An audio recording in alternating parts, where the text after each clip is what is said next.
I read that you have a no assholes policy. Yes. Yeah, and it's something that really we definitely try. I succeeded with that. Everyone so lovely on our movie, but I'm so interested when I read that from you, because I sort of thought, I wonder if that is a sort of particularly female thing. And I don't generally like gendering things, but I think we've all felt that thing. I think of feeling like nobody can give a fuck if we're comfortable.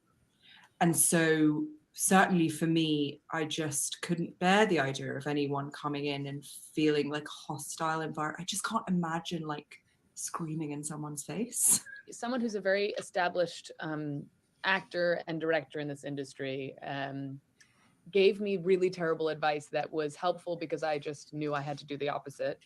And they said, listen, the way to get respect on a set, you have to have 3 arguments a day. 3 arguments, big arguments that just reinstate your power, remind everyone who's in charge, be the predator. And I was like, that is the opposite of my process. And I want none of that. And I think that it is an unfortunate part of the kind of the paradigm as has been created over the last 100 years, the idea that great art has to come from a place of discomfort and anxiety, and that the pressure cooker has to get to a point where it can be something intense and valuable in that way. And I do think it may be a uniquely female instinct to say, like, look, we can be nurturing and we can multitask. And it doesn't mean that anyone needs to be uncomfortable. And it doesn't mean that I have to constantly remind you of my position, because I don't think anyone on a set has ever forgotten who's in charge. It's in fact an incredibly hierarchical system. If anything, I think we'd all benefit to sort of remove the hero narrative from that structure and to acknowledge that a director is a sum of all these parts that we have the opportunity to delegate to all these incredible people that we've asked to come on board. And I think we'd be better served to kind of lean into that, to remind everyone of the kind of cohesive collective process, rather than constantly saying like, I'm in charge. I remember I worked for a director who felt, I think, very threatened that, or at least concerned that maybe as a woman, men weren't listening. And I think she felt quite anxious about it and wanted to kind of continue to sort of reinforce the idea that like, I'm in charge, and then felt actually worried that anyone questioning her meant that they were questioning her because she was a woman. And so she felt she had to battle with them constantly. And I felt for her because it was exhausting. And I think that if we enter this process as directors who are women, which one day we'll get rid of the female director title and just be directors, but if we all enter the process without thinking like, they're not going to listen to me, it's a battle. If we just removed that and realize like, they're here, they want to work for me, they could have taken another job, and so it's actually my job to take care of them and to listen. I just think the product would be better on the whole. So literally the opposite of the French Connection, what we were talking about with Billy Friedkin, like bullying the shit out of Gene Hackman. Yes. What a study in contrast. the opposite of anything that Kubrick does, you know. Yeah. Peace and love, but yeah. Well, this is movie night extravaganza. I have to go take care of something for a second, but so I just have to go. There's this air humidifier right now, and this basement is like, I don't know. I'm really having problems with the heat. But, I thought you were gonna say the thing you have to take care of is introduce the show, but you know. Which is important to do. Yeah. I like it. Tony, Want me to be honest? Can you introduce the panel? Absolutely. Happy to. I, of course, am Conan Neutron. I'm going to start with me because I'm now doing the introductions. Host of Protonic Reversal, band leader, guitarist, singer of Conan Neutron, The Secret Friends, action chief as well. I bring the rock and roll, and I am very pleased to talk about this movie because I think it is a stellar one. Over here we have J. Andrew World, Panda Hump, we call him. Everybody's saying it more and more. More and more. Artist and illustrator, host of Bad Takes, collector of esoteria for films, and haunting your letterboxd mentions when possible. Additionally, we have now I'm confused. I'm in the wrong spot. There we go. I'm doing the pointing bit, so I got to keep it going. Kristina, the Pizza Girl. I'm Kristina on Twitch, Twitter, doing your all your pop cultures, a goodness, and friend and co-host of the show. Welcome, Kristina. It's always good to see you. I love this movie. And then, of course, we have the one and only Katie Byron, the woman, the myth, the legend, friend of the show now, and friend of mine, who actually did work on, has done work on many great movies and TV shows and things along those lines, but is an insider, folks, of Booksmart. Katie, welcome to the show. An insider. Yeah, thanks for having me. It's really fun to be here. I also just feel like I'm excited to go back to Booksmart days. It's so fun. This is so when did you do production on this? Was it must have been probably correct 2018 then, if I remember right? God, I feel like maybe it's 2016, 2017. Oh wow. Okay.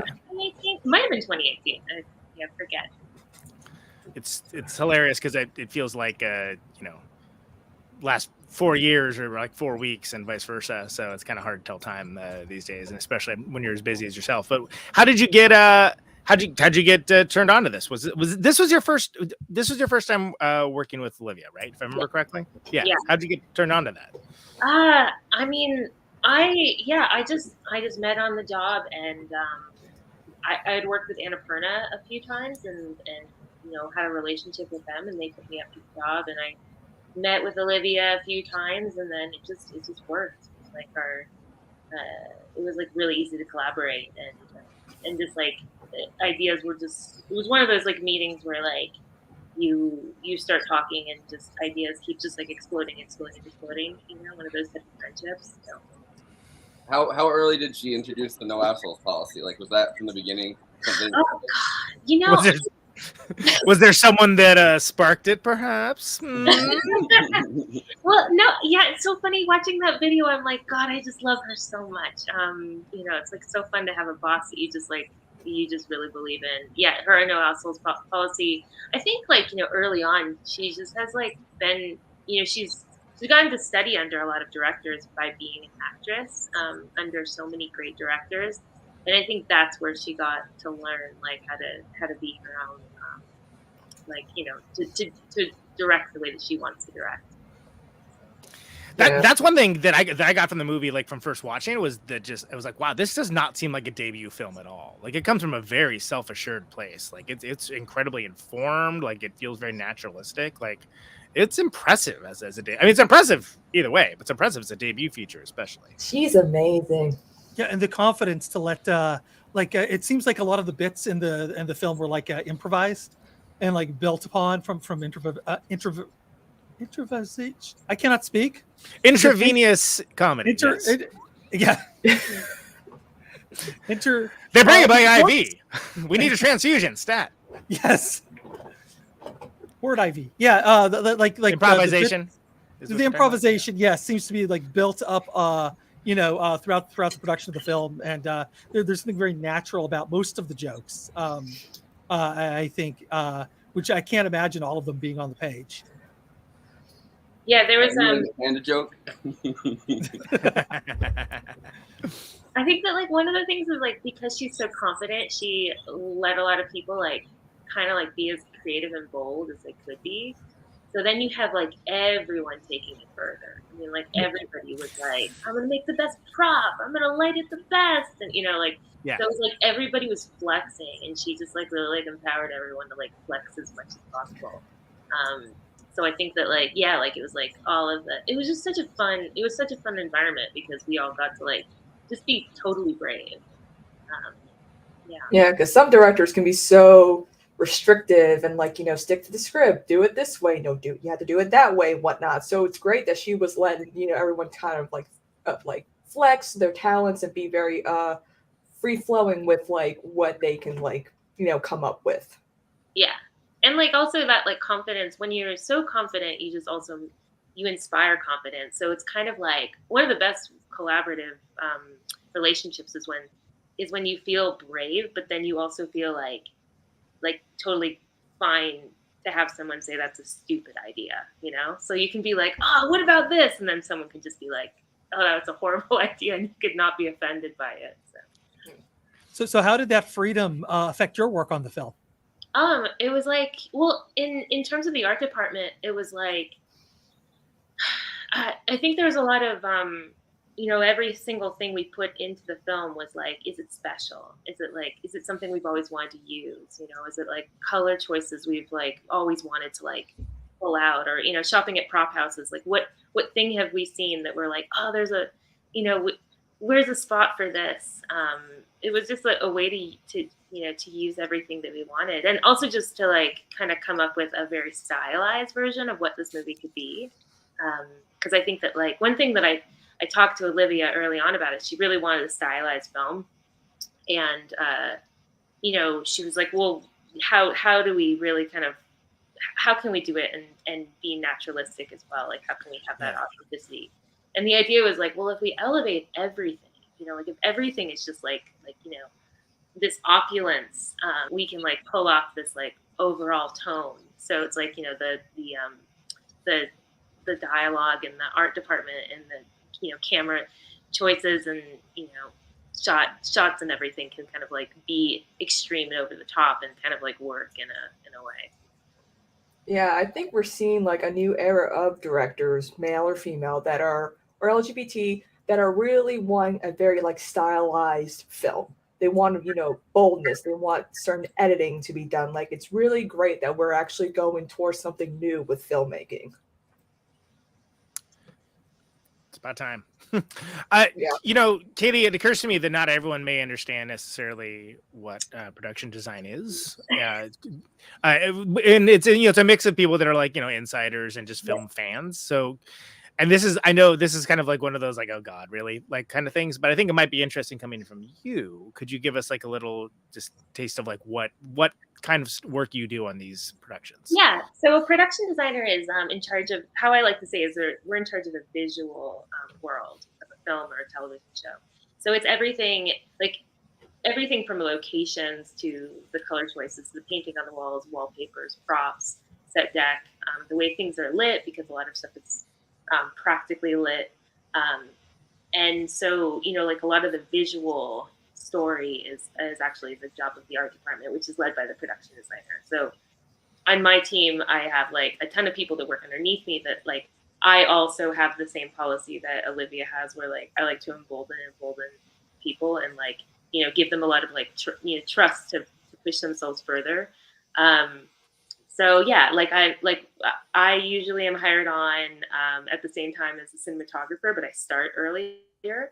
So I usually the first thing I do is I read a script and then try to imagine where it takes place. Sometimes there's already a location in mind, but then a lot of times, the production designer will get to weigh in on where in the world it's shot. And then it's about finding those locations and building those sets and sort of visualizing the whole universe that it takes place in. So, a lot of the work that I did in the very beginning on Booksmart was coming up with this overall tone that the film could have, but then also finding all the locations and driving around all of LA and like being like, that's a rad spot, let's shoot there, and like figuring out how to make it happen. And then once you find the location, you usually like, empty them out completely and bring in everything you want. all the stuff you source from everywhere else. And I think about something like the pool scene is like just so cool. Like there's another way of like shooting that and like framing that and whatever that would like make it look much more mundane, but it was really beautiful. But it didn't strike me as like in a way that it like was radically different than like the rest of the film. I think there's all like a very heavy vibe that maybe is a little more ineffable than some folks might be able to pull off. And it's it's very subtle, and it's something that it managed to look both effortlessly like suburban style and it's kind of like places, but also have a slight element of the fantastical, like just like extra, like an extra bit. Yeah, almost dreamlike too. Like there was a certain dreamlike quality to that scene. Yeah, well, that house is really interesting. That house is like we found this like amazing house that was came with all this furniture that was super gorgeous, but in order to shoot there, these people that own that house were collectors of furniture. So part of the whole thing was that like we had to relocate all their furniture and bring in all of our own furniture. So we gutted the house, and then when we brought in all the furniture, there was like a lot of production design has to do with like a story that's not on the page. So like with Nick's house, it was like, well, what is this character of Nick's aunt's house? Like, who is she? Like, who is this person? So we came up with this like idea of like, she's this like single older lady who just has like, is, a goddess. Like she's got like beautiful things and gorgeous lamps and, she's into like sensuality and like, it's a space that is like full of opulence. But yeah, like we also put like tons and tons of lamps in most of the movies that we work in, so that it kind of has this like jewel box kind of aesthetic.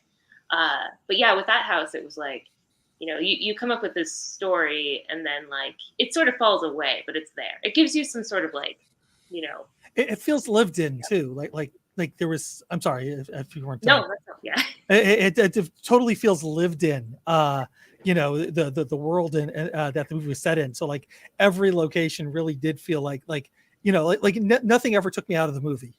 I recently watched a god awful Dolph Lundgren zombie movie because that's what I do. He sure does, folks. Yeah, no. I honestly draw most of the time when I'm watching these things, so like I'm not really watching them; it's just on.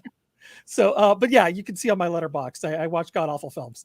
But one of the things that was driving me nuts about that movie is just like, oh, they just showed up at a construction site. Okay, oh, they're remodeling this building so they could film there. All right, yeah. Like there's no one's gonna chase us away actively if we do this. Like, basically. No, I want to see this movie. That sounds cool. Oh god, no, it really wasn't. I mean, that's not the same as something like we just talked about the French Connection last week as as that episode, and it's a similar, I think, dynamic with like them just kind of going like, oh, what can we use? Can we run through the subway? Can we run through this? Like, we can do it. 20-minute car scene, like. Yeah, which they if I remember right, they didn't let anybody know they were going to do, right? Like they just sort of like, all right, 70s, let's go. All right. Can you imagine? Yeah, that is like how everyone wants to make films. But God, yeah, it's really hard in the US to do that. So many rules. Yeah, especially like someplace like New York where. Yeah. It wasn't in the 70s though. That's the thing. Like there was a very brief amount of time where everyone was like, "This is premiere filmmaking. It's not telling anyone you're going to do anything. And not working with film unions and like not actually getting in whoever you want and trying to do it on the cheap." And that's like premiere filmmaking. You can make something good out of that. But that's really not. Well, you can argue that like the French Connection was beget by Godard, like by Breathless or something, right? I mean, there's a strong case to be made for it that it was like, oh, it has to be dangerous to feel dangerous, that kind of thing. And there definitely was like a window, I think, there where, and then eventually people were like, you know what, maybe it doesn't have to be dangerous to feel dangerous. How much of this was in the script when you first saw it, Katie? Like how much of the film was there? Oh, I mean, the script evolved so much. Like Olivia and Katie Silverman, her co-writer, they have a thing where they are so good at taking scripts that like feel just like, you know, like good scripts, but then like really kind of elevating them, and they are constantly churning out, and like, you know, every day it would be like new jokes, new bits, new pieces, and yeah, like everything would inform. Like with that like creative process, it's so organic. It's like constantly growing with everyone that's involved. So I mean, I actually feel like when I watched the final cut, there was like stuff that I was surprised by. You know, oh wow, they like made a joke out of that thing that we could never imagine.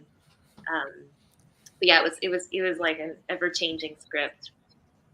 Well, that's ambitious too, when it's not just like a delivery vehicle for like a comedian or something. It's a very much an ensemble cast. Everyone kind of gets to have, you know, a fully rounded character, you know, with arcs that kind of intercede and overlap and go back around, and it's a lot to keep a handle on. I think I've seen folks try it and, you know, it doesn't work, or like worse, it like you just don't care.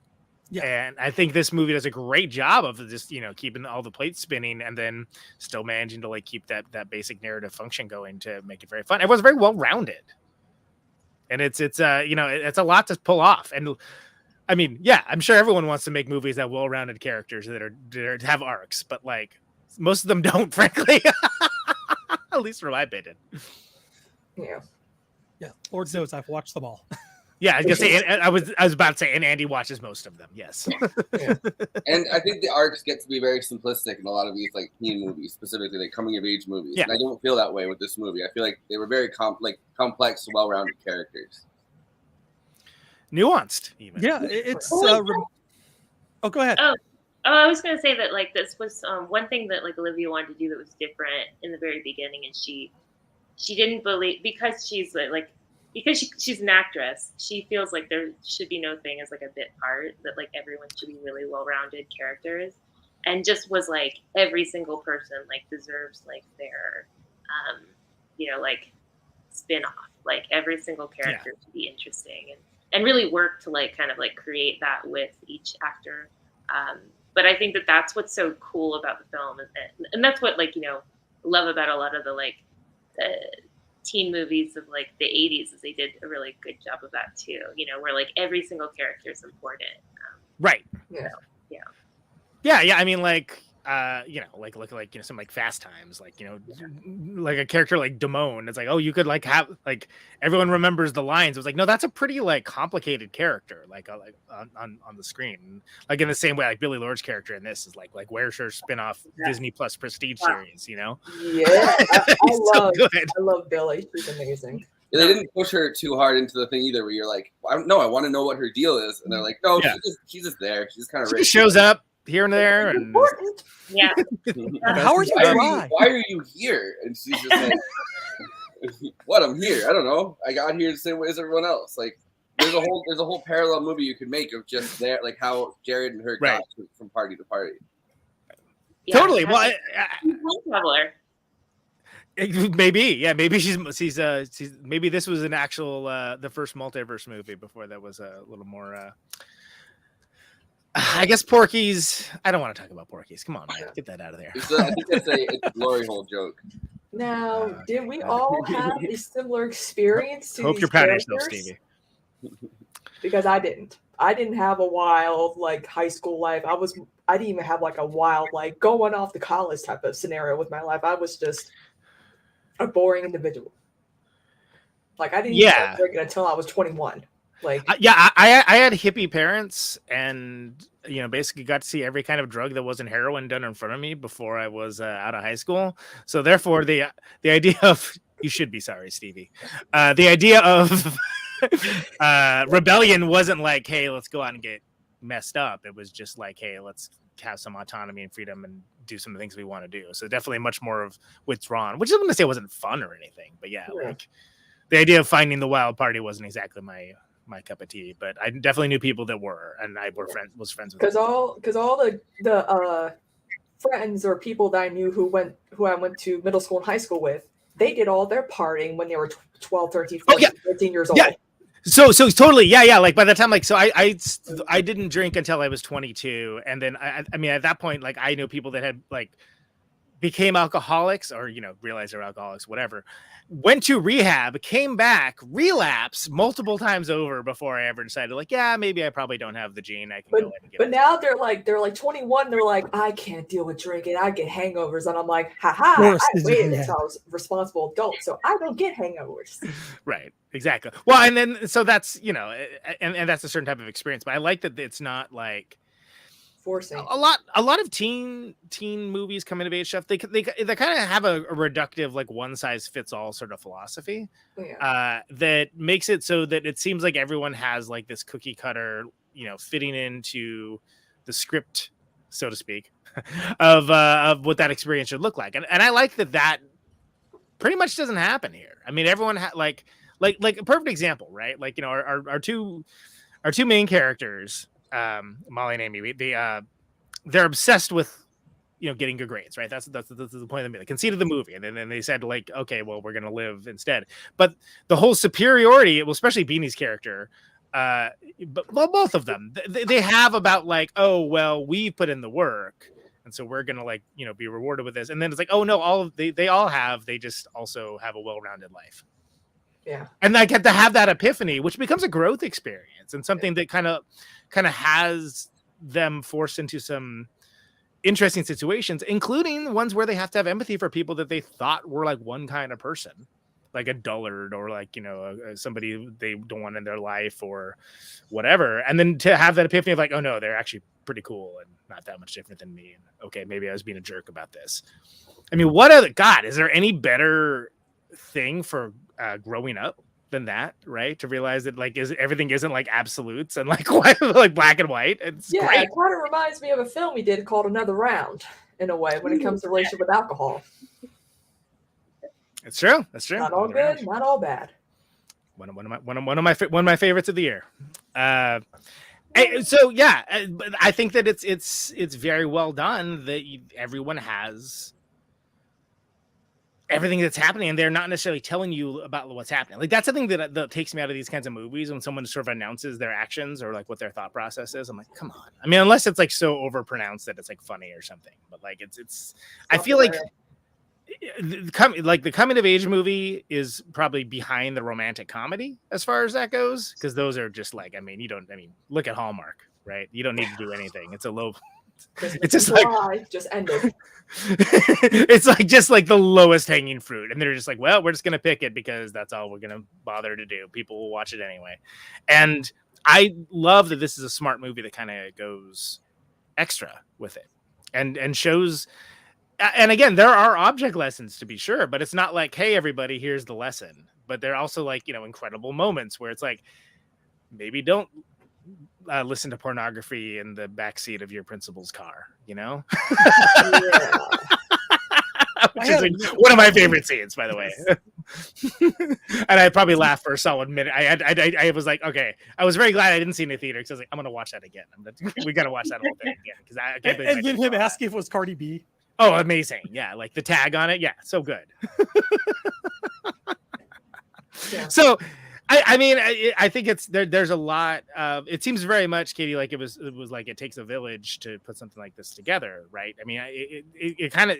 It seems like it must have felt like almost, like a band or something, right? Everybody's working together to like create something better and more than the sum of its parts. Yeah, we truly didn't want it to end. I mean, we were like, how do we just roll in? Like, how do we make this go longer? Which was like usually at the end of a film experience, you're like, I gotta get the fuck out of here. Like, I can't talk to these people ever again. And this one was just like, everyone was like, wanted it to keep going, and it was just like so good. And actually, there's something I like learned early on, or I had an idea that like if the job was like fun, that maybe or like easy. If the job was fun or easy, that like it would make a bad movie. Oops, sorry. Like I had this idea that like that was the case, and so when this movie was like really fun and felt easy for me at least to make, I was like, oh, this movie's probably gonna be bad. Like, There's no way something artistically worthwhile can be easy. Yeah, exactly. And then when I saw it, I remember like the first thing I just like ran up to Olivia and was like, "You broke the system. You broke the rules. Like it was fun and it's good. Like that was like a real eye opener and like changed me just because I was like, oh wow, like if that's true, then like wow, that's wild. They can be fun and good. Wow. I honestly feel like Olivia is going to be like Greta Gerwig level of like an excellent director, producing like directing amazing films. Like I'm really excited for the Don't Worry Darling film that she's also like going to be like having a supporting role in, because like female directors are having a moment, but again, it shouldn't just be called female directors. They're still directors, and the fact that she's able to do what she wants to do, like no one's telling her, it seems like no one's telling her, no, you can't do this, you can't do that. Or she's like, I'm going to do what I want and fuck you if you won't let me, I'm going to do it anyway. Like, that's what I love about like her work that she's been coming up with. And I feel like Booksmart is going to be one of those films with like, every generation has a coming of age movies. And this is in the Gen Z level. Like, I always felt like millennials, we got, in Gen X and Gen Y, we all got like all the great like coming of age films. But it seems like we now are getting to that, like Gen Z is finally having like their moment. And we're having amazing directors like Olivia and Greta coming up with these amazing coming of age stories for this new generation. A lot of them have been like prestige TV shows, but like movies, I think they're just like Euphoria or something like that, right? Like, yeah, Riverdale. But then there's Ghost World, which we're gonna cover later. I think Lady Bird is what's funny because Lady Bird's almost exactly like when I was the titular character's age, which is hilarious to me, and only 2 cities away from where I grew up, doubly hilarious. Ooh. But by the way, Katie, Don't Worry Darling, it's probably pretty great, right? What can you tell us anything about it? No spoilers. Yeah, I mean, it's got Harry Styles in it. It's gonna. I mean, I don't know. I hope it's phenomenal. It's really good looking. And and Florence is incredible. Harry's incredible. I mean, it has all the workings for it to be good. So I'm really excited. We're going to Venice actually in a month. So fantastic. That's awesome. Yeah. And for those uninitiated, Katie worked on that film as well. That's why. Can't wait to go through that film. It's funny that she has Jason Sudeikis in her first film, and then she has Harry Styles in her second film. Yes. You got to use, the people around you to really feed that talent. I like it. I respect it. Yeah, she because a lot of people are like, Harry Styles is an actor. I'm like, well, he did the Eternals. He's gonna be doing some Marvel stuff. But like from looking at the trailer, it seems like this film is gonna his acting is probably gonna be like really, really like phenomenal, considering like it's like a psychological erotic thriller, and I'm like, ooh, that's right up my alley. Christina's actually she's ready to give him the Oscar now. Yes, let's go. That and Margot Robbie for Barbie when that comes out. Right. There's already look. You got to go with the trailer, right? Like that's how you decide what movie should be the Oscar. Yeah, that's how we do it. Yeah. Well, Shia LaBeouf was going to be that character, and then he didn't check the no assholes box. Oh, really? Yes. Wow, I wouldn't have thought. Shia LaBeouf. Yeah. And I just feel like it would have been such a different movie with him on it. But yeah, we did like a little music video with him while we were shooting Don't Worry Darling. And I think it was like then he got, accused of like all of the assault, and it was just like clear, like this can't have him on the film. Yeah. He had like an Ezra Miller moment, kind of. I mean, but then I feel like was eclipsed by Ezra Miller at this point. But like, okay.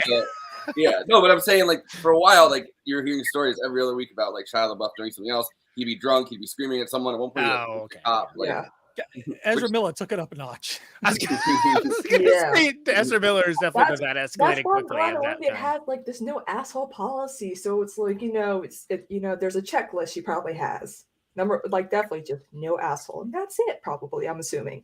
Well, I think it's also really hard when, of course, Shia LaBeouf is a great actor, and there's all kinds of reasons to keep him in. But if that's your policy, it's like, well, sorry. You want to make everyone comfortable on set. everyone has to get along. Everyone has to vibe with each other. Like, I mean, there are some movies where actors hate each other, but they had amazing chemistry. And I'm like, that takes a lot of skill in order to actually have so much hate, like just like no reason. Like, I remember when it came to Dirty Dancing, Patrick Swayze and Jennifer Grey, they did not get along, but they hashed it out.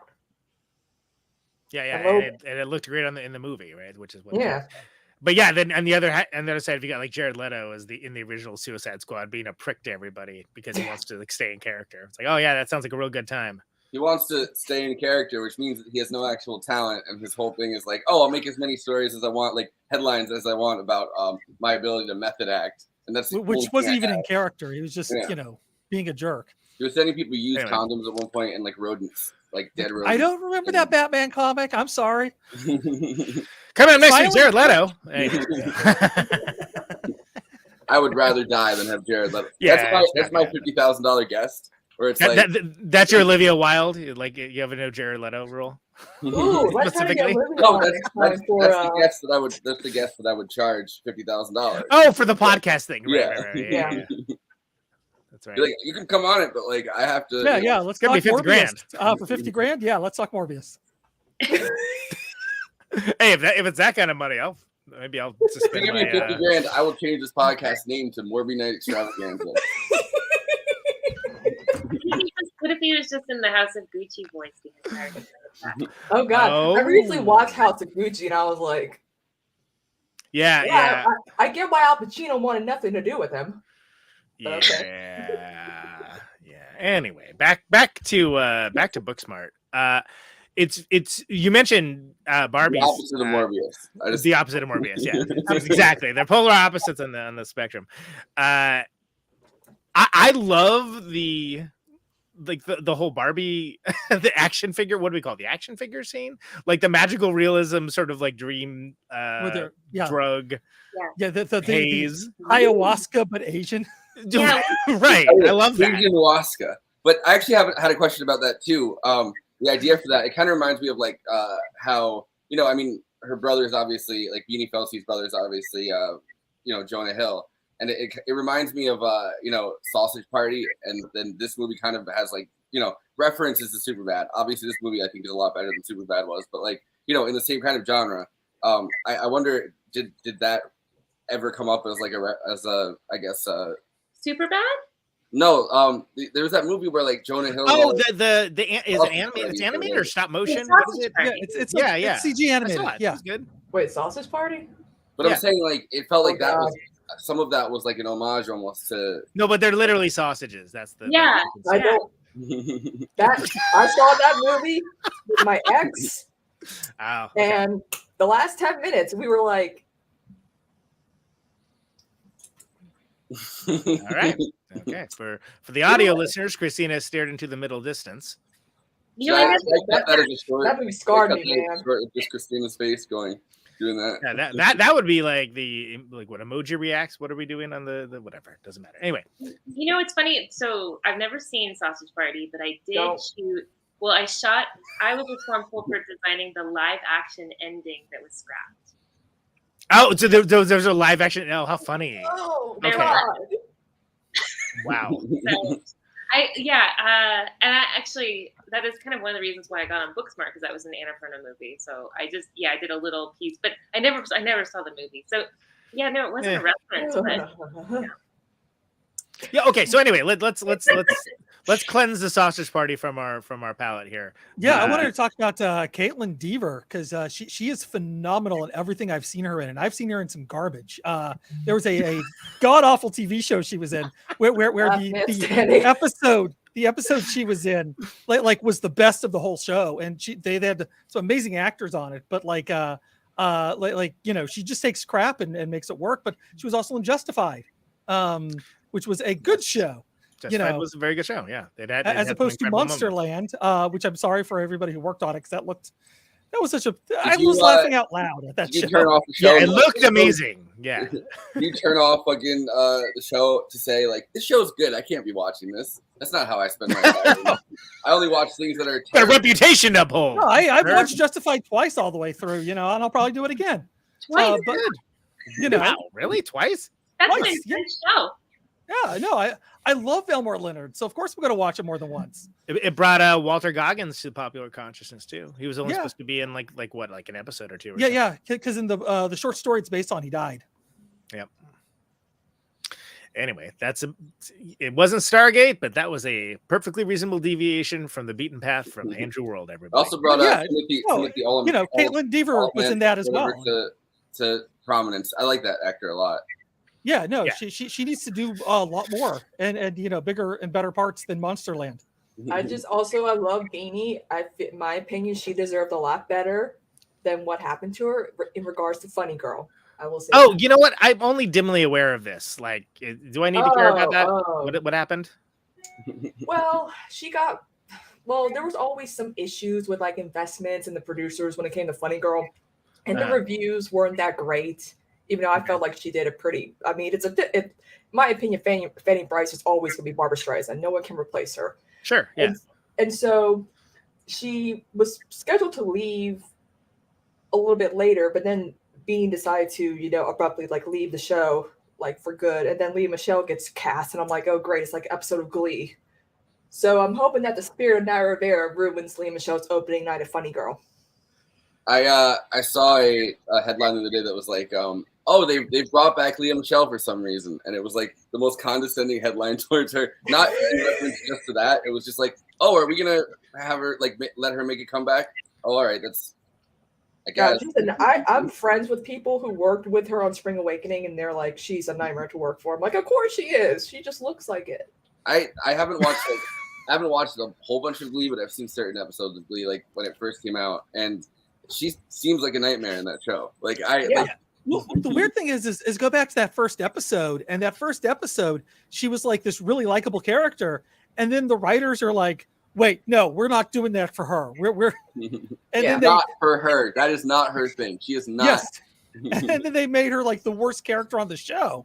Where like, Sue looks great next to her. All right, well, we should get back to. I was gonna say, I think Katie Byron wants to continue working, so we should probably discontinue this line of. I have a clip of Caitlin Dever and Beanie Feldstein and Olivia Wilde all hanging out and talking about female sexuality in this film. Oh, cool! Yeah, we haven't even touched on that, so to speak. Go.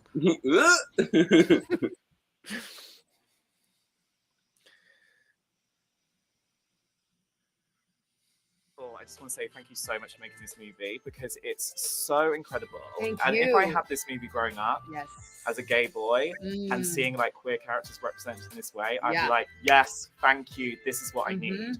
How much would this film have helped you guys when you were growing up? So much.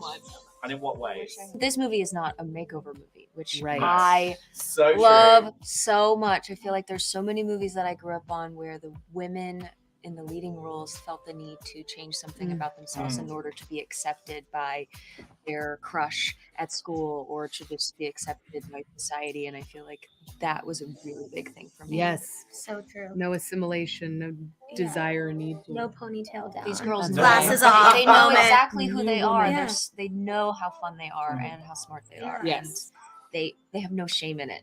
Every character I related to growing up, like Lisa Simpson or Matilda or Hermione Granger, who are all references for me and Caitlin for this movie, they were alone.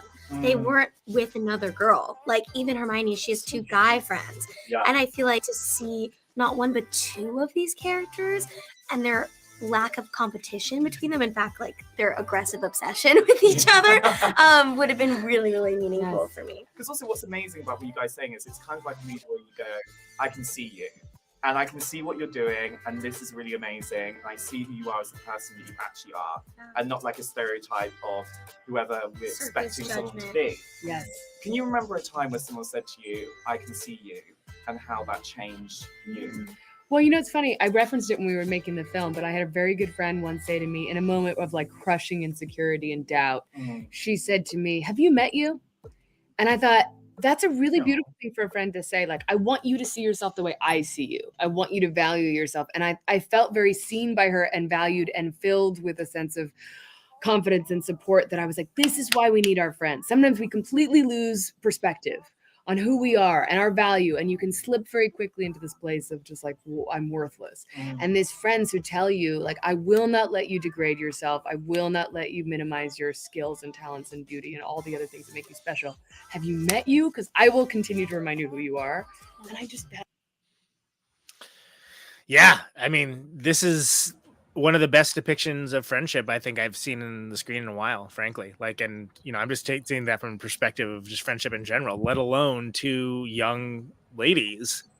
And again, the no competition thing is so key to that too, right? Because how often is it like, oh, they have to be like competing for a love interest or something along those lines, or they have to be competing for like being valedictorian, which they very much aren't in this. Like, I would probably assume that you know, they're 1 and 2 or something, or you know what I mean? Like, they're both high up on the list, but like the fact that, you know, it's Molly that gets to be the valedictorian, and it never really comes up that that's the fact. You know, it's not like a bone of contention or even like an item of discussion. Like, it's just it's just sort of like no jealousy or like you know.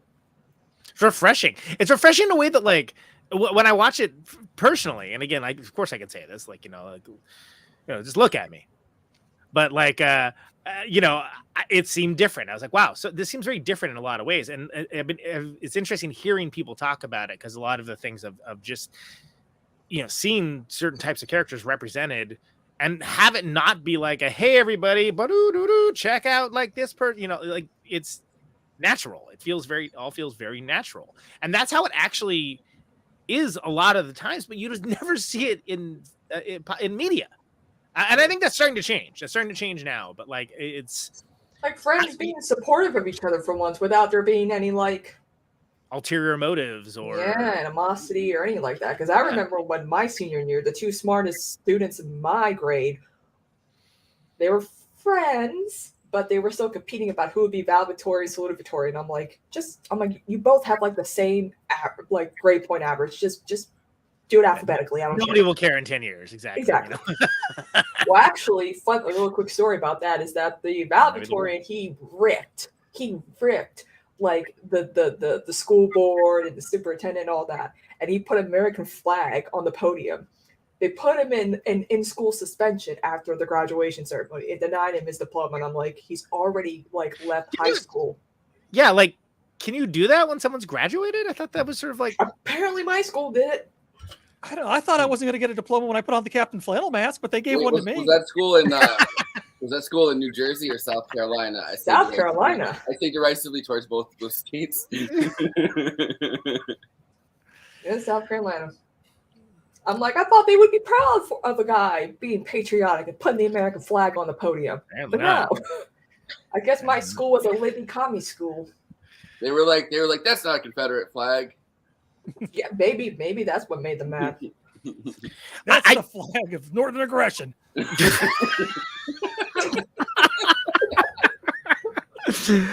I really like the character of Jared, not the least of which is I thought from like many folks, I think for the first 5 minutes, like, I know what this dude's going to be all about, and it turns out there's the incredible like depth between them and.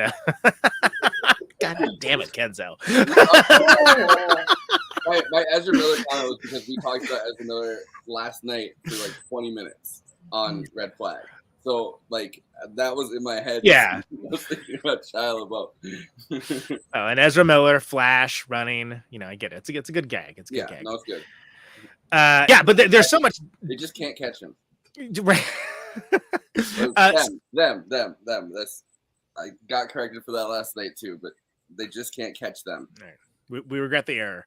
Skylar and Billy's character, like their whole relationship, I thought it was going to be something totally different than what it is. And what it is like you get to see like this incredible turnaround. For both of them, but especially for the Jared character, where like he's fucking lonely, man. He's like he throws this party on a ship. Right, with everyone has like individualized party favors and things along those lines. With an iPad. With an iPad, exactly. Yeah, you need to be invited to that party, Andy. As hard as you are in your stuff, but it's like it comes from this like deep, like sadness and loneliness of like him not being able to like really be who he is, and like it struck me as like it wouldn't even be considered like the main narrative, right? But it was so well done, and like the fact that you get like a character that would be just a punchline, in a lesser movie, gets to have like a day in the sun is like so cool. And like the whole time, first time I watched it, their relationship too between the two, I'm like, what is going on with these two? Like what is happening? But like you're enthralled, and then it turns out, oh, it's way more nuanced and interesting than you think it would be. And he also manages to like understand that isolation, I think, more than Molly does, right? Like Molly throughout the movie, the lesson that she really takes away from it at the end of it is like, no, like we're all actually isolated. Like it's not just, you know, me and my friend against everybody else. It's like everybody not, and it's a very Gen Z social media age thing. You assume that everyone else is who they are in pictures. You assume that everyone else is who they are. Yeah. Yeah, I mean, I didn't figure that out till I was in my 20s. So good for them finding it out in high school. I think I figured that out last week. Yeah. Katie, what was up with the ship? Like, how was that to like make a vibe out of? Because that's a vibey party. Well, that was fun. Yeah, light up floor, ice tiger. You know, that was sort of one of those like, you know, when I said like, oh, it was like, what fun stuff have you always wanted to do? Yeah, ice tiger. Let's go. Put your photo on a bag. Yeah. Yeah, there's a step and repeat that I don't think is in the show, but like, yeah, there's like a step and repeat that you're supposed to take a photo with, and it's just Jared's head in a variety of different ways.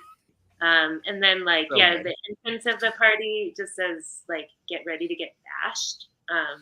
Which is amazing. That's a Hall of Fame phrase. Yeah. Yeah. I wonder why nobody showed up at this party. Anyway. Yeah. No one showed up. Yeah, and the murder mystery party was actually designed so that actual house threw murder mystery parties. And oh really? Oh wow. And so we had it in the script that like, you know, that like there was some sort of thing in the script, and I was like, well, let's make it a murder mystery party. And so Olivia and Katie Silverman, the writer, and Jason Sudeikis and I like all just went to this party as like sort of just to take notes and like you know, basically like steal ideas and you know, come up with ideas, and then we ended up just like wanting to shoot there. So we're like, you know, we used it as our location. It looked different than how they made their murder mystery parties, but that was one of the most fun experiences of like research, because going to that party was super weird. You had to basically like take a role and like walk around, and everyone was really off-putting. I got locked in a closet for like 2 hours. Whoa. Yeah, it's just like one of those crazy things. Was R. Kelly there? Don't answer. Yeah, no. Too soon, Conan. Too soon. Sorry. But yeah, I mean that set was like just so. I mean, the whole set piece was super fun. And then yeah, like trying to figure out like how to bring Billy into like all of these different parties. Like, how can she do it? Well, maybe she's a time traveler, and like we don't have to explain.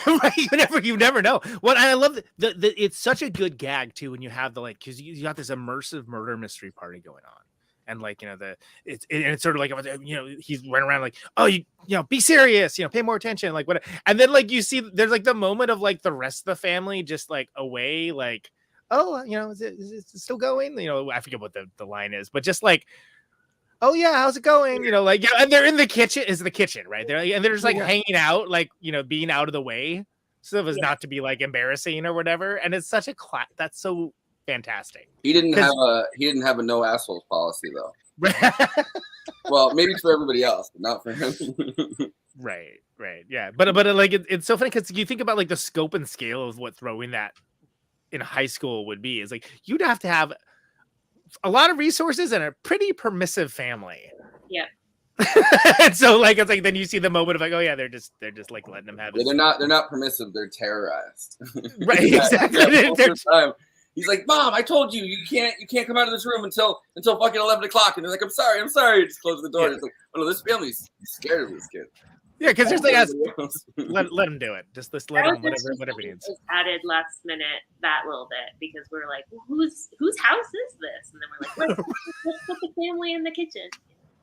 I think that makes it for me. I was like, that's amazing, because it's like when somebody's so deeply into a thing like that like is probably not going to be shared by the people that they are in a family with. Like, you know, they can go one of two ways, right? There could be like the you know, I guess we could call it the weird science Phil Pullman reaction, or it could be like something where it's like, I'm just gonna, sure, fine, I'll be over here. Like, let me know when it's done and when I can go to my bed or the bathroom. Thank you.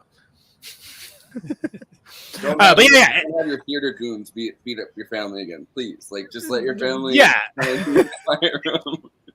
It was so dramatic last time. You guys wore like clockwork orange masks and everything. Just let us go to our corner over here. Yeah. Let's have peace for tonight, and you know, you can have your party.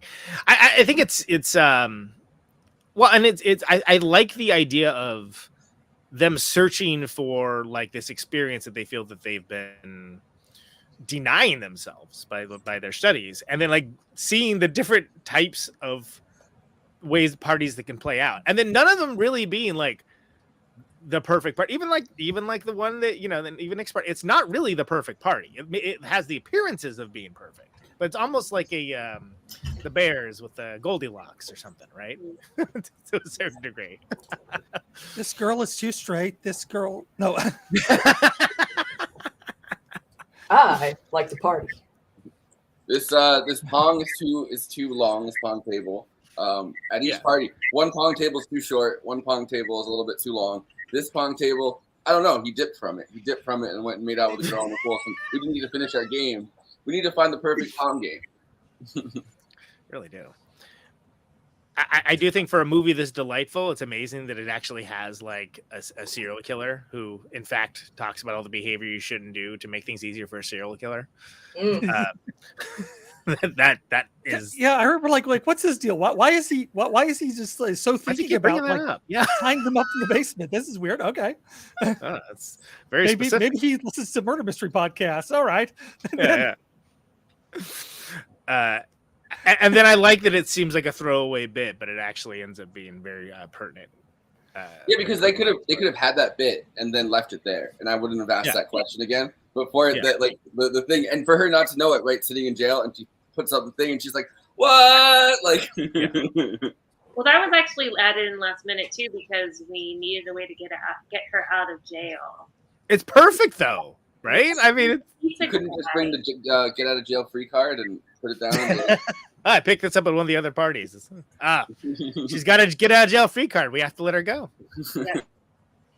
In fact, I think like in that when we were shooting that pizza scene, he wasn't a murderer in that. Like when we were shooting it, and then we were like, "Oh shoot, that would be good." Put him on a flyer. You know. He got retroactively wanted. Yep. What was the biggest challenge, Katie, in this movie of like setting something up? Do you think? Oh gosh, I mean the graduation scene probably was like the biggest challenge, just because. You know, like we really, or like the school stuff in general, because the way that we shoot schools nowadays is like we don't actually have like the people that, like, we don't hire as many extras as we probably should. Like you see movies, you see Fast Times, and it's like there's a ton of extras in that movie. Yeah, it's a whole literal school. Exactly. Yeah, it's a whole little school, and so it's really common to like shoot a high school and then just like, you know, skimp on extras, and that was one thing that like we really didn't want to do. So we really wanted to like, you know, have like the actual the shot where she gets hit with a water balloon was also like a big thing, because it was like gag after gag after gag. It's the end of the school year. There's like another thing that was cut is we filled like a locker with marbles, and that was like, you know, opened and the marbles came out, and then there was like the, you know, the fire extinguishers, and so it was like that was kind of crazy, because it's like you have to reset all the stuff and it gets really gnarly. Oh man. And if you miss one marble and somebody slips on it. Yeah. But you know, just like yeah, and also like wanting, I kind of also had this idea that like, and Olivia shared it, which was like, if we see people in the background, they should be doing something. So let's like have let's have a lot of that like crazy stuff happening, you know, like yeah, gonna be doing like hacky sack, that person's gonna be skateboarding, like just fill it with like a lot of stuff. But then what ended up happening, and it was just like sort of like insanity. But Fast Times did that, like, you know, like people would be absolutely. like, you can, yeah, there's like people carrying surfboards in the back of the shot for no reason, and you know, there's like bicycles, and it just felt like it was like so energetic. So. Oh God, here we go. Here we go. Moving extravaganza squares. We shouldn't abuse that bit. It's too funny. No, it was hilarious because I was drunk. I was just waiting when we were going to do. I was like, okay, any time now we're going to do it when Forrest comes back. so insular. Christ. I mean, I guess this is episode 103. We can get away with it, right? But yeah, anyway, I think, well, it's funny you mentioned that, Katie, because I think that like it does have, there's a certain degree of lived-in authenticity that comes from having people that aren't just in the background to be in the background. And I think Fast Times is a good example because, which of course is based on a book written about actual experiences with high schoolers at the time, that like that doesn't feel as aged to me as a movie than other like quote unquote high school movies from around that time. And I feel like Booksmart's going to age well too because of that, because it feels like a high school. And the fact that like you're not immediately privy to everything that's going on, but there's probably some stuff going on that's like of interest over here, but we're over here right now. Yeah. And I think also it's like we the way that we designed it, I mean, it's like a fantasy film in a way, you know, it's like a fantasy version of LA, it's a fantasy version of high school. And so it's like, you know, it has a level of naturalism to it, but it's like, you know, it's the high school of our dreams in a way. Yeah. So, it's very believable, you know, unlike say like Avengers, where like everybody's just sitting in the background, you know, one guy's playing Pong. You know. A lot of people had older brothers that have friends that talk like Jeff Spicoli, frankly. But I believe it. I was born and raised in California. It's not that uncommon. Katie knows. Yeah, true. I do. I talk like it. Yeah, I mean, exactly. Yeah, especially I've noticed that like when drinking ensues, the dudes get longer. You know, that's definitely a thing I do. And it was also nice to see Eduardo Franco, you know, kind of come in and do that part too. You guys, the dude with the long hair, who was on Stranger Things. Oh yeah. I was thinking like, there was another James Franco brother. I was like, I was thinking it was a James Franco doing Castro bit too. I literally, I didn't know that guy's name. He's great though. But no, his name's Eduardo Franco. He's great. It's funny because I knew him as Eduardo, so it's like I didn't really, with his last name. Oh yeah. Yeah. No, I don't know. He's like, have you ever made love with a Mexican? Yeah, that guy's. Yeah, that guy's great. And I like the well, because that's sort of like the thing that tends to be somewhat unbelievable in a lot of high school movies, where it's like, oh, there's a teacher, but it's like obviously it's, you know, they're actor or actress and they're like incredibly gorgeous and like whatever. It's like, okay, like look, hormones are raging. Like there's definitely teachers that were like moderately attractive that like, you know, if you got a bunch of teenage boys around, you know, like there's going to be some hopefully that will all be like, you know, vision boarding lusting going on, and to have that represented in a way that's not super creepy and gross was really cool, because I kept expecting like, oh, is it gonna no, and it went like right up to the line. When it comes to male teachers and female students, everyone's like, oh, but when it comes to like boys and female teachers, you're like, hey, yeah, that's cool, exactly, like noise. Yeah, I'm like, okay. Which is preposterous. But like, I married a teacher while she was dating him while she was still in school. Yeah. Wow. Damn. Yeah. That's scandalous. That's South Carolina, right? Yeah, South Carolina. Yeah. From his job and everything. Oh, we're just checking. South Carolina or New Jersey would be a great like game show, and you just. I mean, no. The teachers in New Jersey wait until their students graduate and are of age, then they might consider dating them. So Forrest, for this game show, we just pull a news item and you just determine whether it was South Carolina or New Jersey that it happened in. Okay, so Forrest is. I've been trying to leave a game for Kristina, so that's actually pretty good. There we go. And of course, Conan's got the bad lieutenant scale. Goddamn right, no cops in this. Well, there are some cops. They would be very, very much on the. I came up with this on the French Connection, Katie. This is you rate a police officer in films. You rate on the Bad Lieutenant scale of like where they are, like D&D alignments. Oh, yeah. But like, Bad Lieutenant would be like, the worst one, like the chaotic evil. But then you could have like, neutral good. You could have et cetera, et cetera. Most of LA Confidential would be somewhere on there, but we haven't actually implemented it yet. I just came up with this in a bit. We also did a bunch of Fred Flintstone material too, and that was hilarious. But yeah, anyway. the after parties get wild. How did you go from French Connection to this? Oh, I will tell you, because Jackie Gleason was up for potentially the role that Gene Hackman took. And then that led to that being Jackie Gleason, Honeymooners beget the Flintstones, and then they just turned into nonsense after that. But it was that's the Bill Maher, Fred Flintstone, which is still a great bit. Yeah, Forrest was like crying, laughing at one point. How about Yabba Dabba Don't? Yeah, that was me. That was off the top of my head, to be clear, which I think I said in the thing. But and then Forrest was crying, laughing, and it was hilarious. And God. No. Pretty good. But anyway, I came up. It's a cop scale. It's a way to like grade cops in fiction of how rotten. Like RoboCop would be like lawful good, right? So I wanted to throw it to the audience, but I think we did too esoteric of an ask. It needs to be more specific. But anyway, Jeff and Tim would love it because it's D&D. Yeah.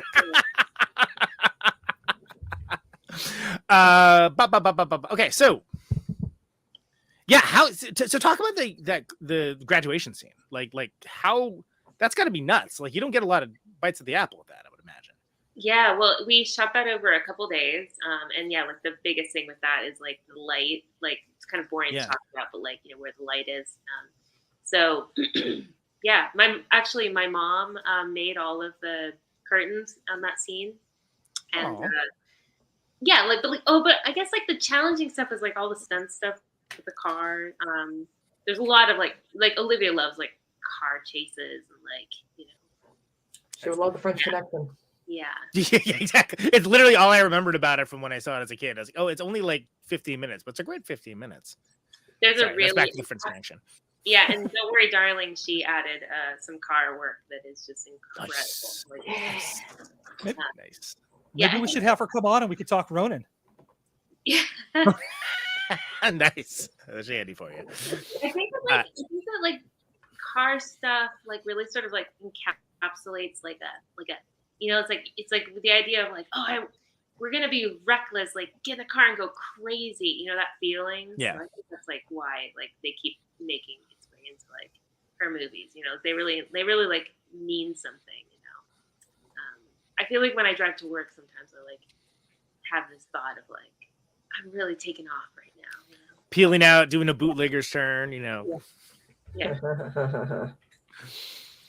I like that the car wasn't totaled. Like the car wasn't totaled. It was just fucked up enough that it was still drivable, but he still was able to be like, oh my God, my car, that's my car. I use that shit for work, which is funny also because he's literally rich. He's doing the Lyft thing to like, whatever ends he's meeting, but like he hasn't that boat. Like, you know what I mean? Like there's no way that he's not so loaded. But they still call him on an app for Lyft. Right. Yeah. Lyft.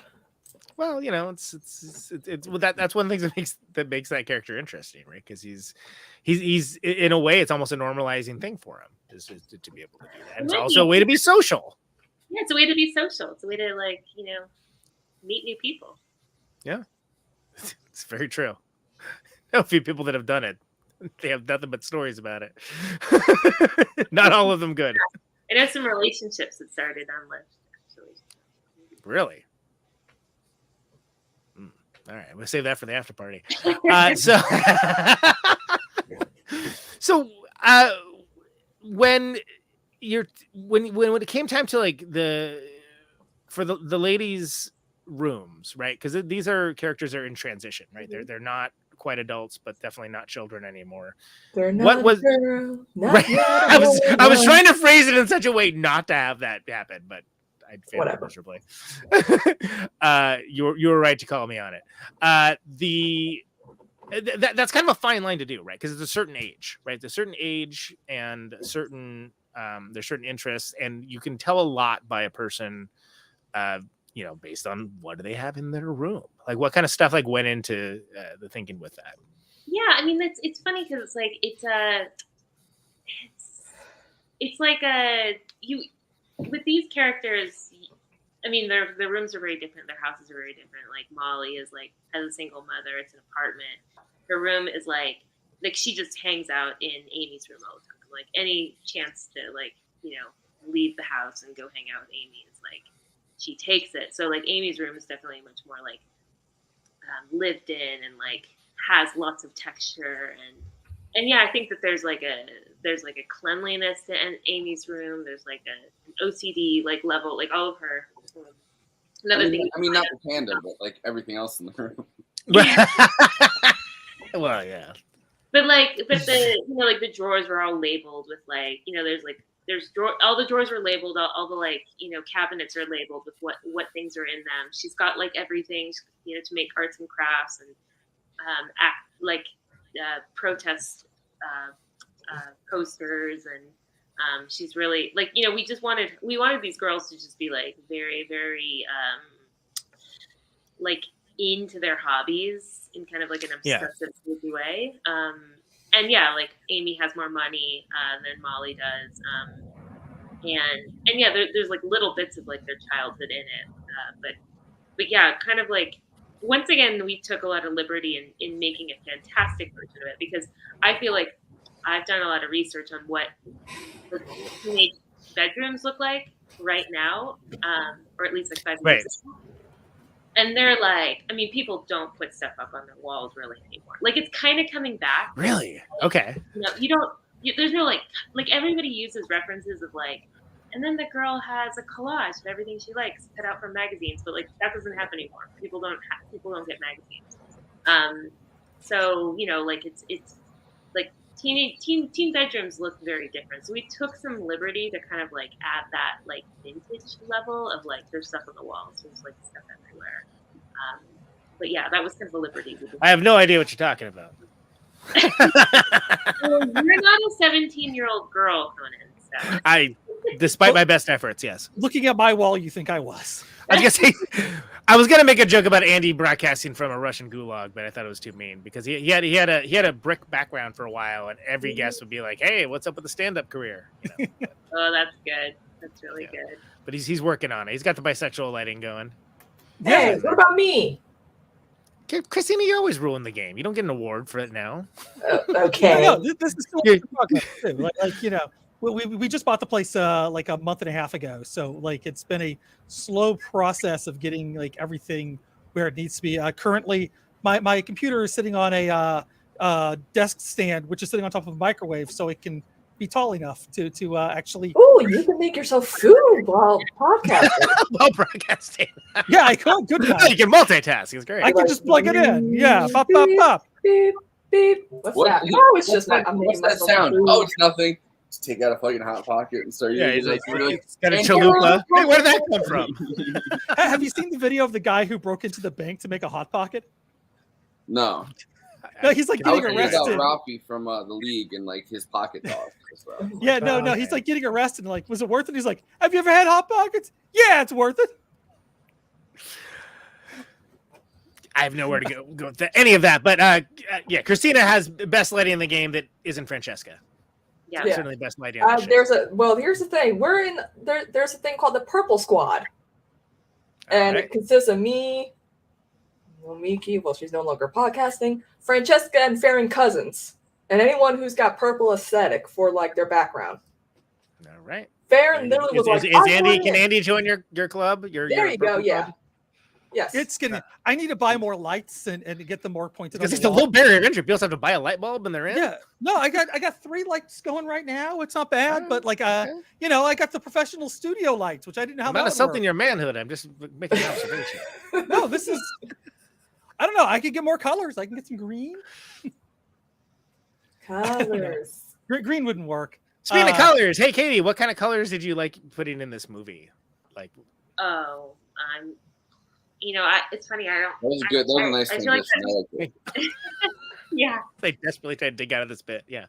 That's one thing that I think, like, when I get, everyone is always like, what's your color palette? And I feel like I try not to have a restricted color palette. It's just like, let's just sort of like pick what works and then the color emerges. So there is a color palette to Booksmart, but it's but like it kind of wrapped there on its own. Is it like how Lucas did it in Return of the Jedi, where like the stuff in Tatooine was brown, the stuff in Endor he was going very green, like he was very forward thinking. Stuff in the Death Star was very black and white with hints of red.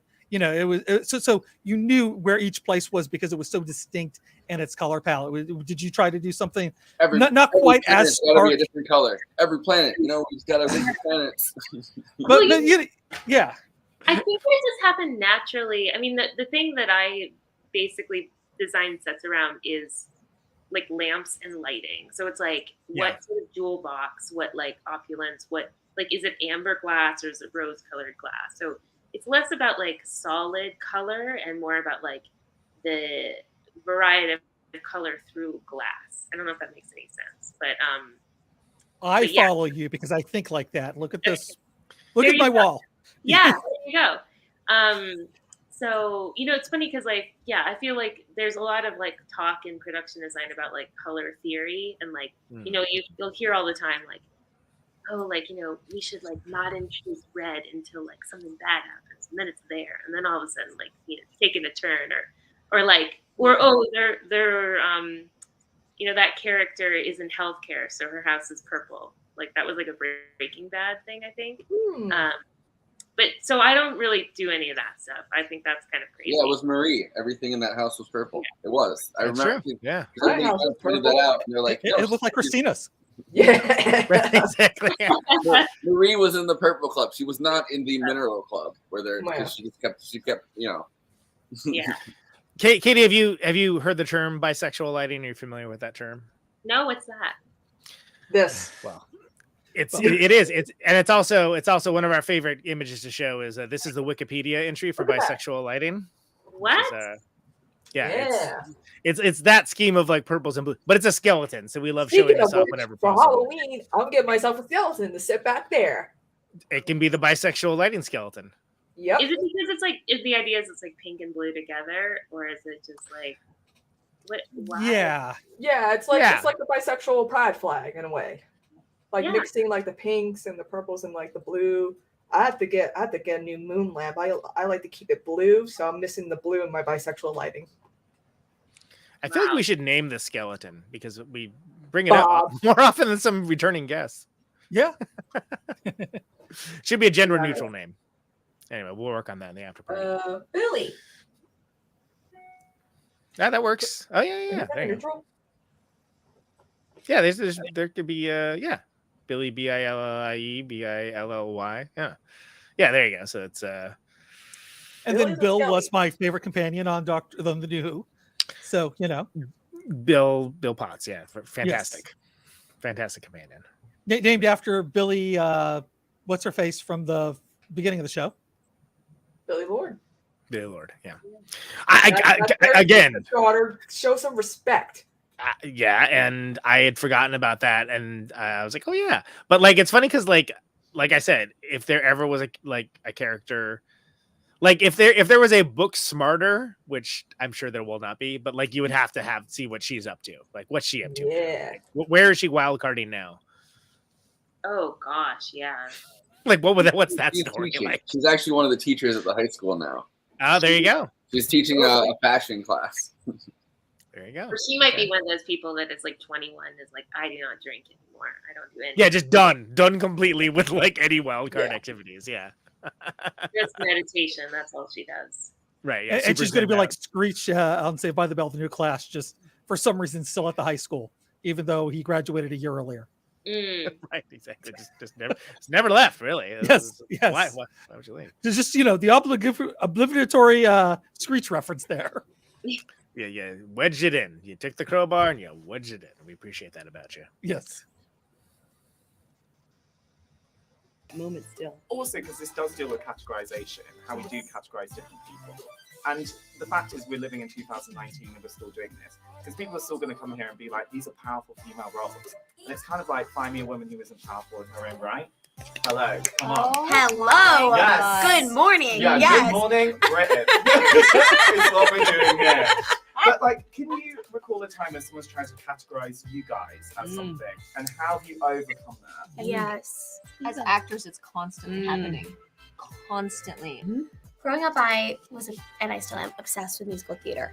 And when you're like chubby and you're obsessed with musical theater, everyone's like, have you played Tracy Turnblad in Hairspray? And I was like, ugh, there are other roles. Stop it. Like, I want to play the Baker's Wife in Into the Woods. I want to play Dot in Sunny in the Park with George. I was like, I don't want to play Tracy. Like, I'm so much more than just this surface judgment that you're seeing me as. So I remember very early on being like, oh, screw that. I'm so much more than just my body or just the sound of my voice or, you know, whatever it is. But I think it's such an important thing to do because I think so long we've spent so much time, like, especially with things like slut shaming. Yes. And like films like this that directed at young audiences. That kind of message we're sending out there to be like, you can make the choices you want for you, and having respect for that amongst your community. And I think that's such an amazing message you guys get across in this. Absolutely. We have two characters literally talking about sex positive feminism in a film that is just extremely fun and funny, but there's language and messages in there that hopefully are lifting all genders up and all people to allow themselves to be whatever they want to be. This generation doesn't need to be preached to. They're better. They're just better and smarter, and they already know all the things that now older people are starting to embrace. They're shouting from the rooftops. They are at the gates saying, this is our world now. Thanks for messing it up. We'll fix it. Move out of the way. We don't accept your paradigm. We're shifting it. And this movie is honoring that and saying, like, yes, take it away. Because it is a bit like with the treatment of a lesbian character, for instance. Yeah. Where you're not like, this is a lesbian. Yeah. And then like, It's it's not like lights behind her being like, this is lesbian, go ask. Yeah, exactly. Yeah. It's just being like, it's because it's kind of like within our generation, I would say. It's like the sick thing you would probably mention about someone. Yes, it's exactly. Not like, I welcome, here's my lesbian friend. Yeah, we always talk about like Amy's character bio and what that would say. Her sexuality would not be the first or the second or third. There would be so many other things about her because her sexuality does not define her. Also, the fact that the only love scene in our film is between two girls. And it encapsulates all that teenage sexuality is. It's like nervous and awkward and consensual and funny and weird and beautiful and sexy and all those things. But telling that story of teen sexuality through a queer scene is super radical. Because what would you want to see this film change about discussions around female sexuality? If you could put one message out there, what would you want to say? Oh, just removing all judgment. I was gonna say smart girls are horny. Smart girls are horny. Yes, that is it. I love that. But That's you the most never see important these message. types of characters that are like getting into Yale and present the senior class and like Watching you know, porn. changing like, you know, women in Botswana like talking about masturbation and porn Yeah. in such a normal way in this movie. Yeah, it was funny. We were shooting the scene where they watch porn. It was so important to me that we not see the porn. It's not about the porn. It's about the fact that these girls are watching it and genuinely turned on, and we're not judging them for it. The shaming has to stop. And the assumptions about if you're horny, you must be stupid or unserious in some way. All of it has to stop. At the end of the day, we're all thirsty. Thank you. Let's go, At Rachel. the end of the day, very much. At the end of the day, thank you so much, guys. Honestly. You know, it's funny because we've gotten the whole show. We've barely commented on the sex positivity part of it because it's a huge part of the movie, and it's easy to forget about because it's so naturalized. And I think that's notable in and of itself that the movie's able to pull that off and just have it be like this is like a normal, you know, it's a normal thing, and why not? It should be, right? Yeah, I love those women.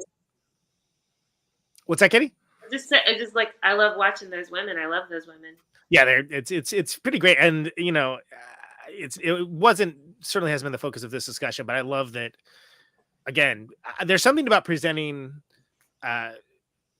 those types of relationships, and again, being real about them in the way that you know teenagers actually are, and like not being scared of what that looks like, or like you know having it, you know, oh, it's going to be misrepresented to be like this or whatever, or like you know whatever. Porky's was invoked in the comment section, right? Like you don't have to pull a Porky's with it. Like you can just have to be part of the life, like it is for you know actual teenagers. You know, who would have thunk it? And I think that's fantastic. Anyone else got anything on that before I transition out? No takers. Okay. Also, places where people are weirdly horny and thirsty, of course, are Letterbox reviews, and Letterbox is an open source democracy. Katie, are you familiar with Letterbox? Do you know what that is? Yeah. So it's a social media site. Film lovers get to talk with into each other, but the films they love, the films they didn't love, the films they are strangely, loquaciously thirsty for, and everything in between. And people get to have their say, not the Siskel's and the Eberts per se, but bottom up democracy. Everybody gets to have their say. This is, of course, best expressed on the Andy's old background, the brick wall, working on your tight five at the Comedy Store format. One-liners are best. Keep it succinct. Don't bore us. Get it to the chorus. These are the Letterbox one-liners for Booksmart. Forrest, takes away, please. When Amy doesn't know how to interact with the girl she likes and just awkwardly throws up a peace sign, this is the lesbian representation we have wanted and needed. Amen. I could totally see my youngest do that around the girl they like. Yeah, that's awesome. That's very real too. That's yeah. That's such a cute moment. You can react to these too, Katie. Like, it isn't just us if you want to. This is exactly the reason why women should be the ones directing female leads coming of age movies. Yes. Testify. Absolutely. Yeah. That's just get a truth. Definitely. Yeah, exactly. When I get arrested, I'm going to say shotgun, just like my girl Amy. I'm really jealous whenever I got arrested for doing a art show because it was around police brutality. What? And okay. What? Yeah, it's a whole long story. It was for a graphic novel I worked on. Anyways, I really wish, like my one thought watching this movie is like, man, I should have totally done that. Yeah, it's pretty amazing. I don't think I've ever seen that in a film too. So good stuff. Kudos. You know that scene where Molly goes in a rant about how she has a crush on a guy, but she can't have it because she doesn't like it when she doesn't have full control over her emotions and just wants to shove them down until they go away and wants to avoid the guy and pretends to hate him? Yeah, same.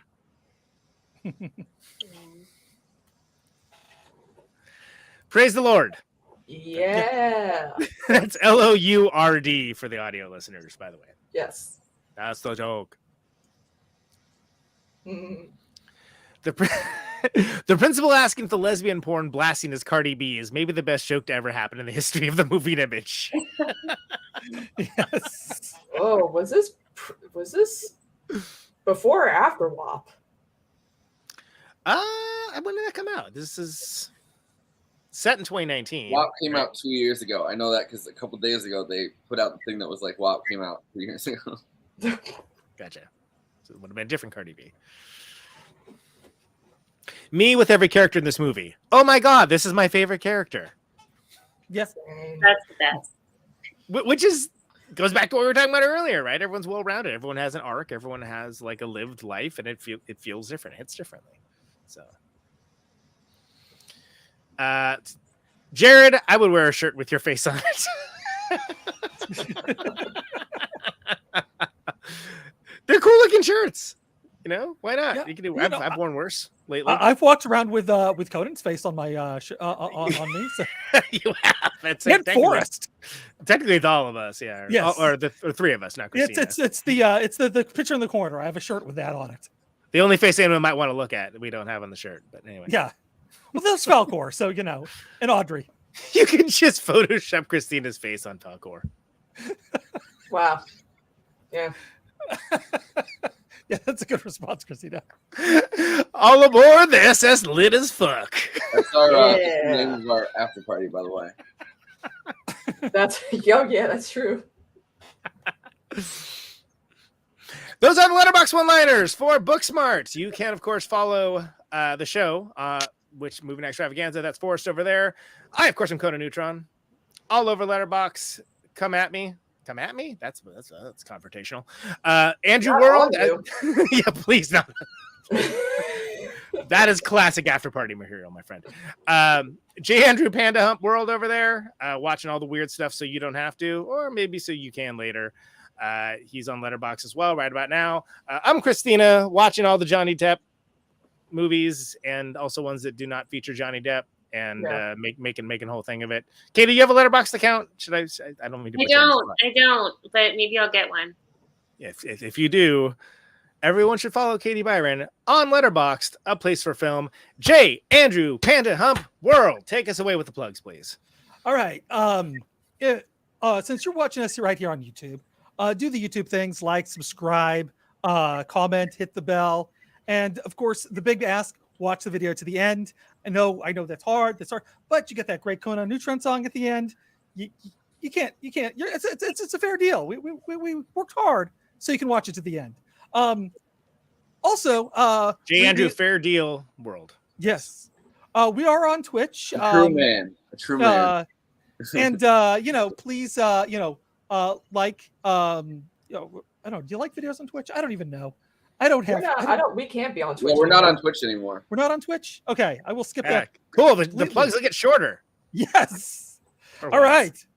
But if you are wanting to listen to us in audio form, which is a great option to do if you're doing something else, because please don't drive and watch us. That's just awkward. We don't want to be the cause of your death. I wouldn't mind if you crashed your car watching us. Just at the last second, switch off to something else. Only if you orgasm. Wait, that's a different. J. Andrew World, everybody.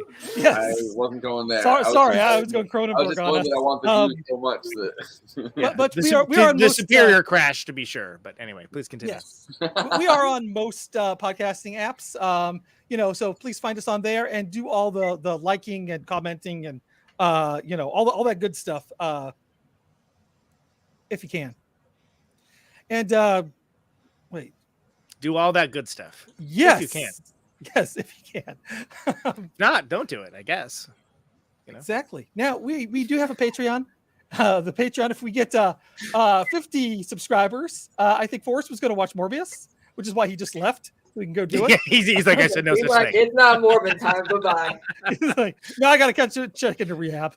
Katie, they agreed on this stretch goal while I was on tour, by the way. I was like, I never agreed to that. I pull out the whole I peanut butter didn't beer. agree to it. Don't be blaming me over here. Okay. I pulled out peanut butter beer and said, hey, 50 subscribers, I'll drink peanut butter beer. Because that sounds terrible. Good. I don't know. There's some good peanut butter beer. Yeah. Anyway, well, the thing is is it peanut butter and chocolate beer? Like that would work.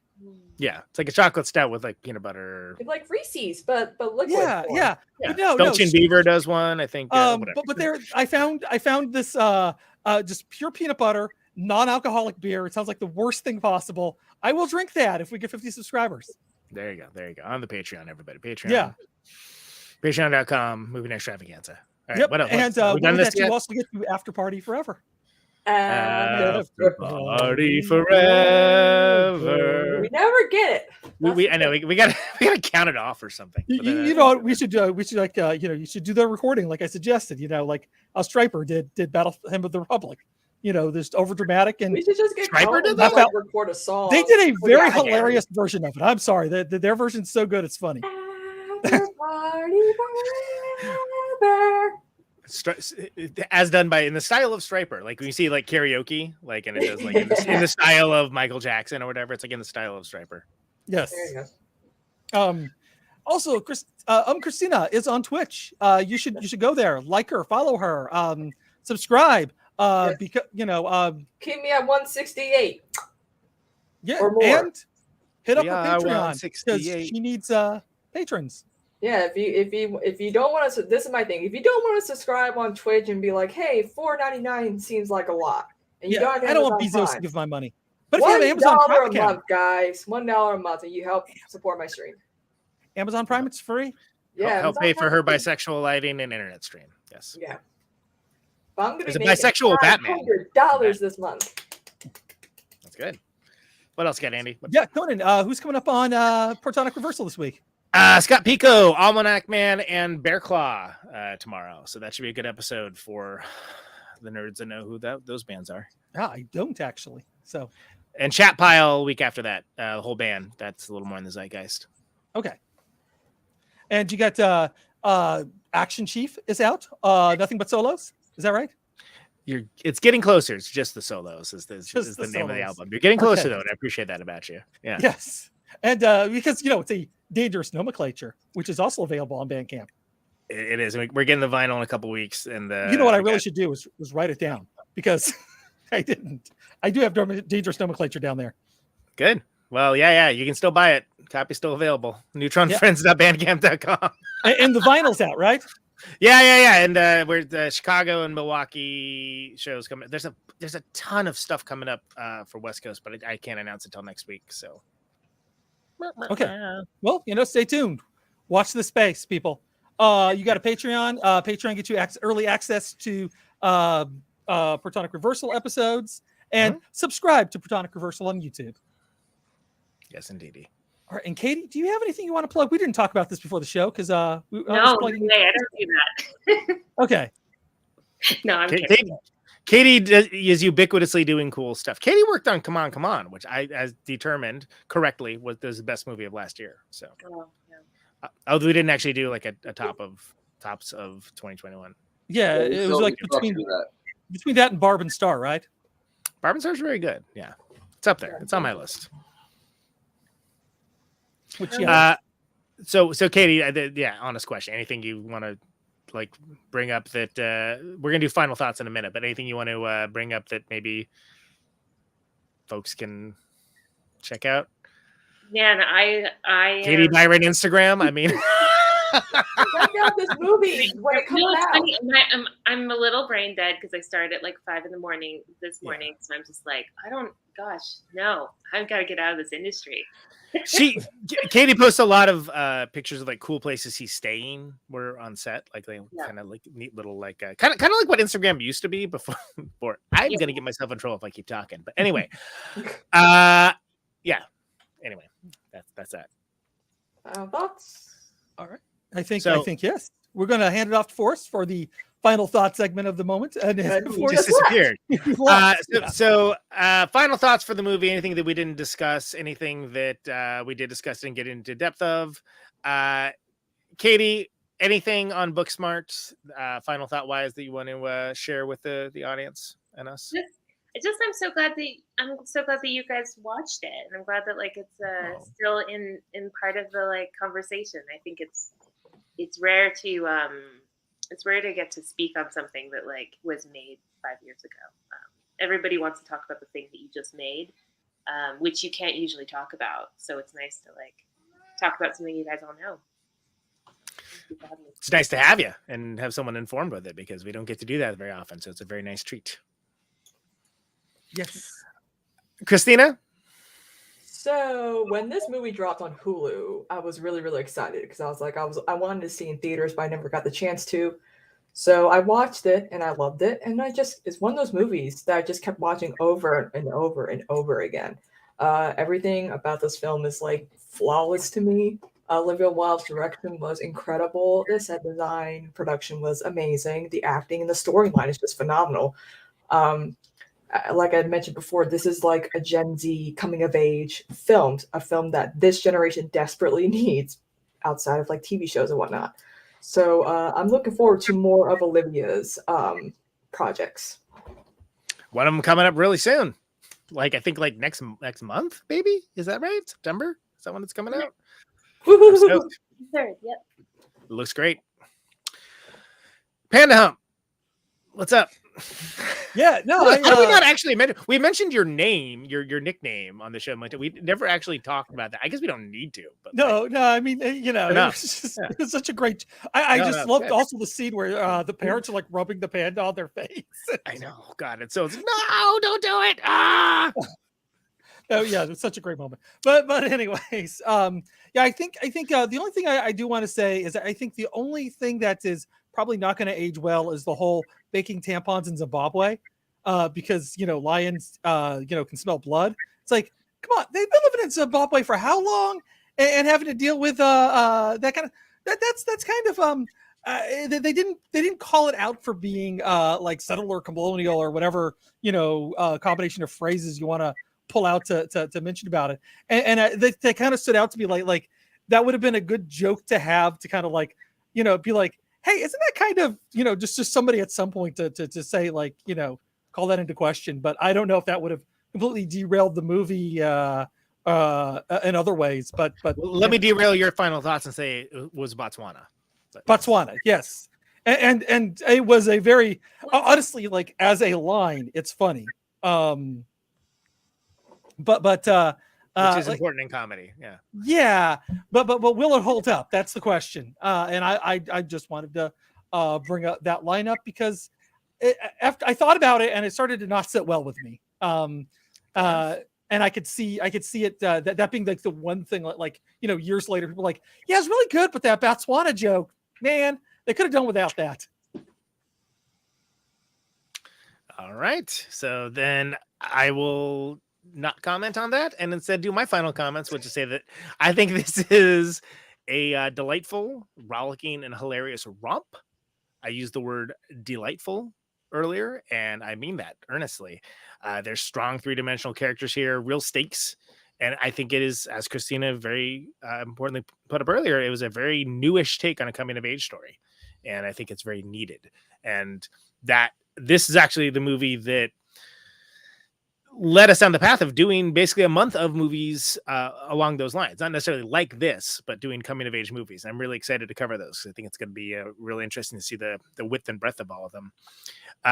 Getting back to Booksmart, I mean, both leads are fantastic and hilarious. And Billy Lord, best wild card in recent years, right? I mean, that character is incredible. And Olivia Wilde's direction as a debut feature, it's skillful, cool, and assured, and quite impressive. And it's a really great film, and I'm glad we covered it. And it's been really great having you on, Katie.